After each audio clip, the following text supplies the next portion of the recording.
2 বছর ধরে একটা দাবি নিয়েছিলাম, 3 দফা দাবি। আমার দাবিগুলো ছিল, 1 নম্বর জেল হত্যা দিবস 3রা নভেম্বরকে রাষ্ট্রীয়ভাবে রাষ্ট্রীয় মর্যাদায় পালন করা।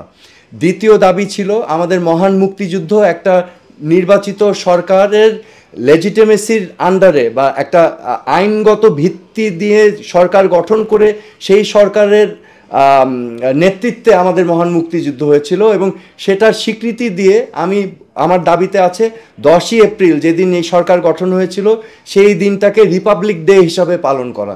এবং তৃতীয় দাবি ছিল আমাদের মহান মুক্তিযুদ্ধে কিন্তু একজন ব্যক্তির অবদান না, 10 জনের অবদান না, অনেকের গুরুত্বপূর্ণ অবদান আছে। হ্যাঁ, তো আমাদের মহান মুক্তিযুদ্ধে যাদের গুরুত্বপূর্ণ অবদান আছে সেই সকল ব্যক্তিদের জীবনী, তাদের ঘটনাবলীগুলো ছাত্রছাত্রী এবং নতুন প্রজন্মর কাছে তুলে ধরার জন্য স্কুল কলেজের সিলেবাসে অন্তর্ভুক্তর একটা দাবি করেছিলাম আমি, 3 দফা।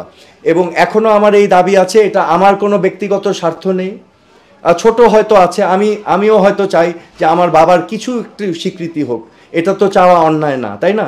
আর বেনিফিটেড তো হবে বাংলাদেশ, বেনিফিটেড হবে বাংলাদেশের মানুষ, ভবিষ্যৎ প্রজন্ম।